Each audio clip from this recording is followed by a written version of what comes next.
pastor e visto do rebanho que é dele. Ai de mim se eu ferir uma ovelha de Jesus. Ai de mim se eu proclamar algo que não seja virtude para as ovelhas de Jesus. As ovelhas, meus amados, são dele, e eu tenho a responsabilidade de pastorear estas ovelhas, de ensiná-las, conforme eu disse inicialmente, a crescer na graça e no conhecimento de nosso Senhor Jesus Cristo e na sã doutrina da graça de Deus. Portanto, eu entendo que nós não podemos mais ser escravos dos homens. Glória a Deus por isso. Eu posso dizer que conheço algumas pessoas dentro da igreja que é escravo, não se valoriza, não sabe que foi comprado pelo sangue de Jesus. Por isso, em Isaías 43, versículo 4, Isaías 43, versículo 4 diz: visto que foste preciosos aos meus olhos, digno de honra, sim, digno de honra, e eu te amei.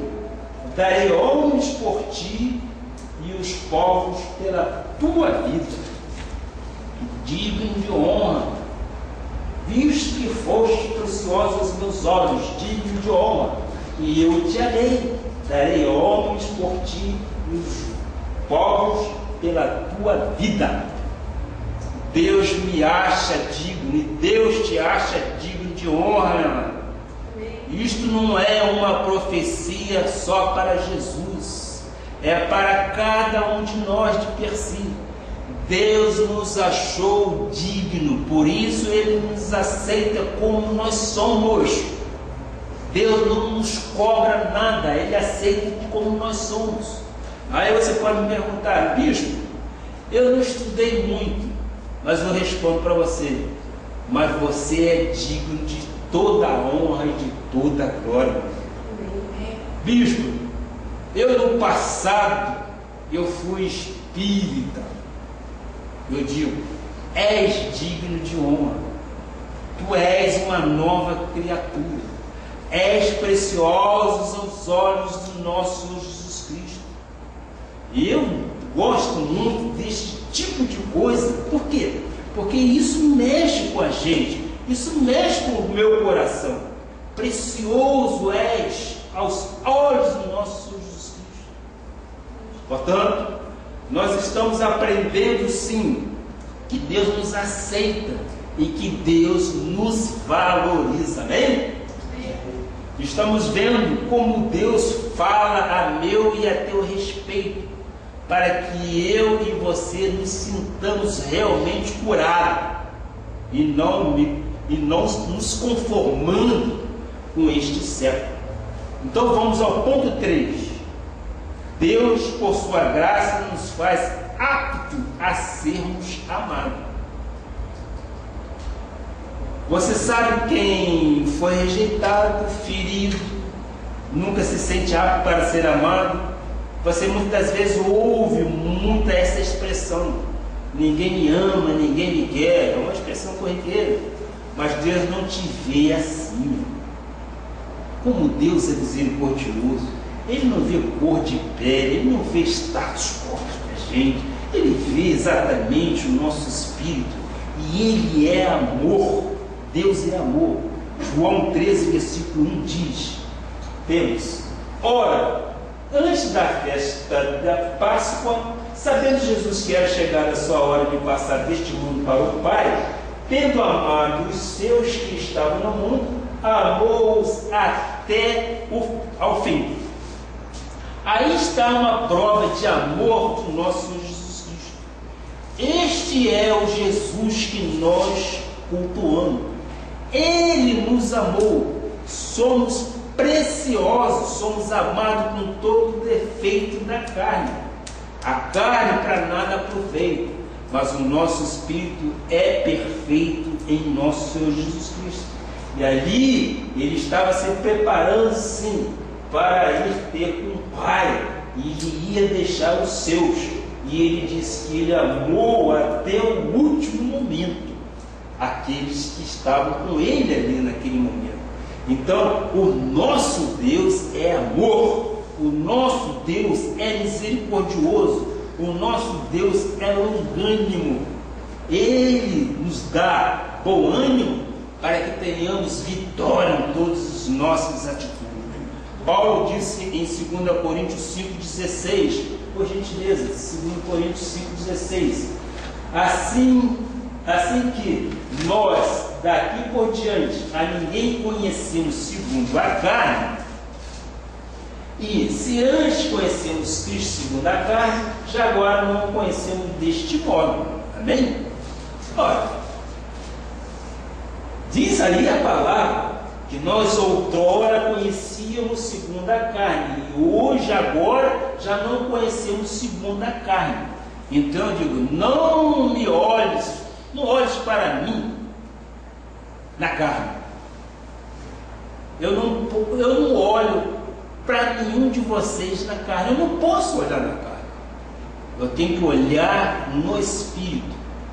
Muitas das vezes a carne quer nos condenar. Muitas das vezes a carne quer nos humilhar. Mas nós temos que olhar o nosso semelhante no Espírito e não na carne, porque o Espírito sobrepõe a carne. A partir do momento que você olha o outro no Espírito, você deixou todas as mazelas das acusações. A Bíblia diz que por um único sacrifício Ele aperfeiçoou para sempre. Isso está lá em Lamentações 3:21. Lamentações 3:21. Quero trazer à memória o que me pode dar esperança. Agora ele vai trazer à memória. E é o que nós queríamos, trazer à memória aquilo que nos dá esperança. Não é isso que nós queremos? Trazer à memória aquilo que nos dá esperança. Lamentações 3:22-24. Diz a palavra: as misericórdias do Senhor são a causa de não sermos consumidos. Amém? As misericórdias do Senhor são a causa de não sermos consumidos, porque a sua misericórdia não tem fim. Renovam-se cada manhã. Grande é a tua fidelidade. A minha porção é o Senhor, diz a minha alma. Portanto, esperarei nele. Olha que maravilha! Isto não é maravilhoso?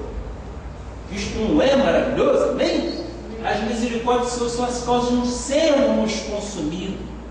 São essas misericórdias que eu chamo de longanimidade que nos permite viver nesta terra, porque as misericórdias dele são eternas. Quando você começa a acreditar neste amor que é eterno, ame-o até o fim. As misericórdias não acabam. Amado, nós temos que entender que nós somos aptos. Deus nos capacitou para sermos amados por Ele. Você sabe que quando fala da questão de amor, algumas pessoas já experimentaram na vida um amor muito inconsistente. É aquele marido que foi abandonado, é aquela esposa que foi desprezada, são aqueles filhos que são desamparados.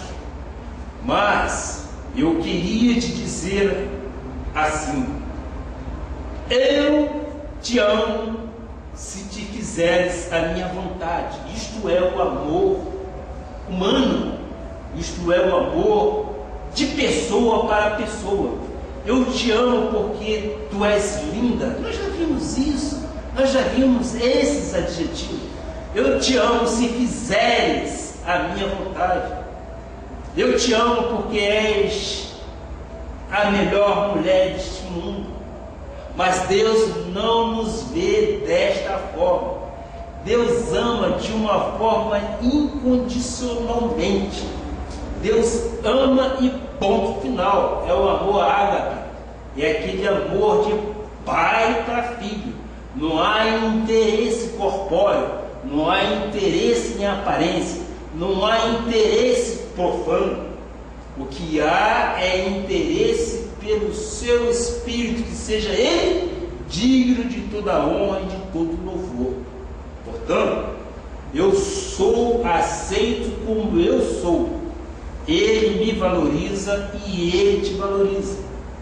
Ele me capacitou para ser amado por Ele.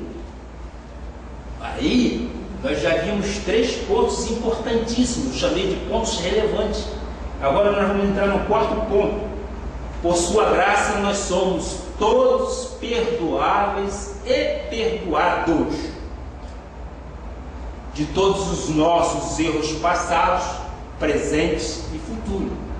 O preço já foi pago.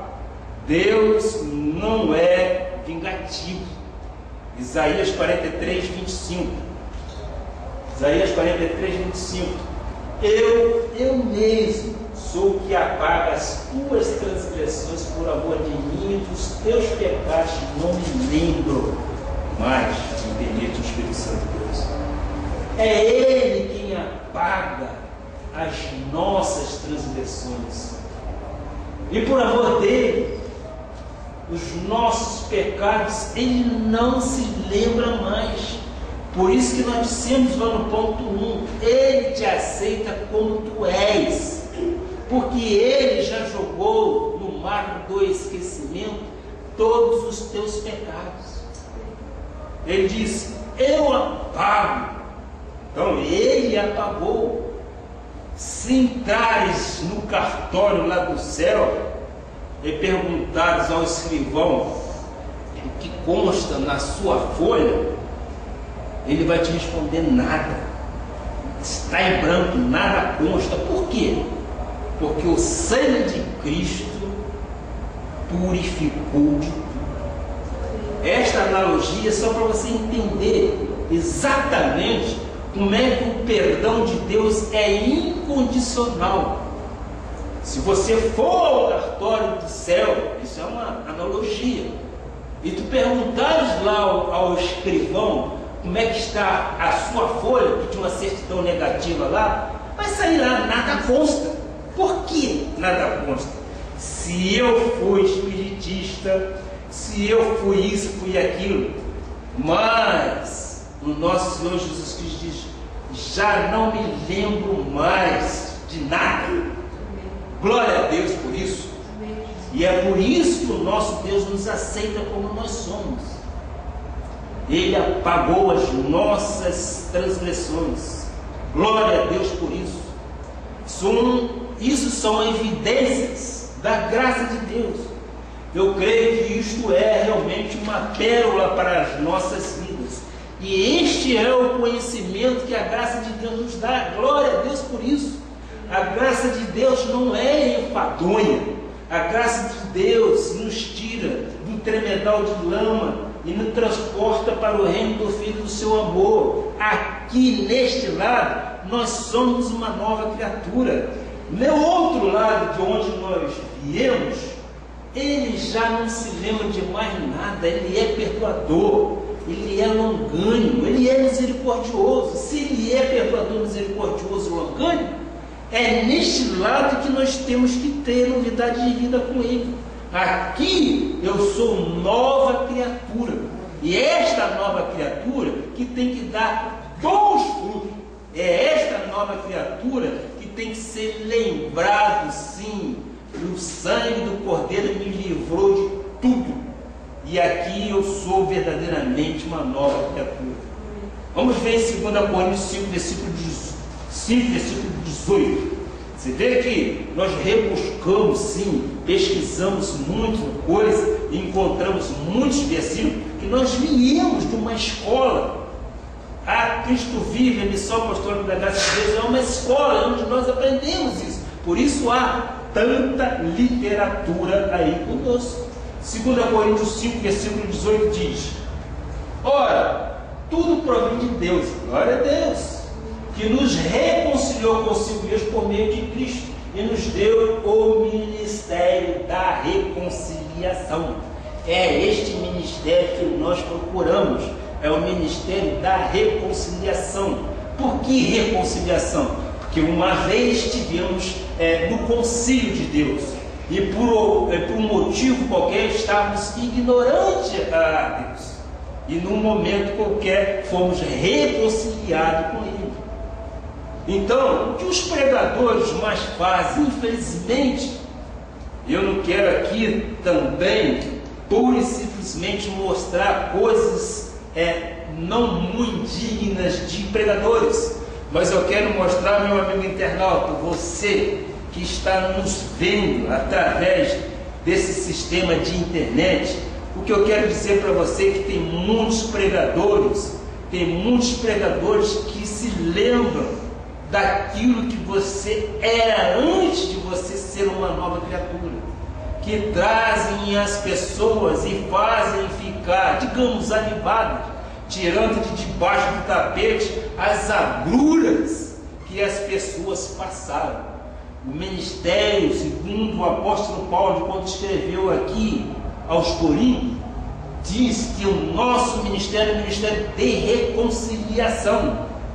Se é de reconciliação, não é de imputação. Nós não estamos aqui para imputar pecado em ninguém. O nosso Senhor Jesus Cristo, como vimos inicialmente, Ele carregou sobre a cruz do Calvário todos os nossos pecados, passados, presentes e futuros. Ele carregou sobre a cruz do Calvário todas as nossas enfermidades. E pelas suas pisaduras nós fomos sarados. Nós temos que viver novidade de vida e não imputar pecados, coisas que infelizmente alguns pregadores fazem. Ele diz: eu não me lembro mais. Isto se chama exatamente graça de Deus.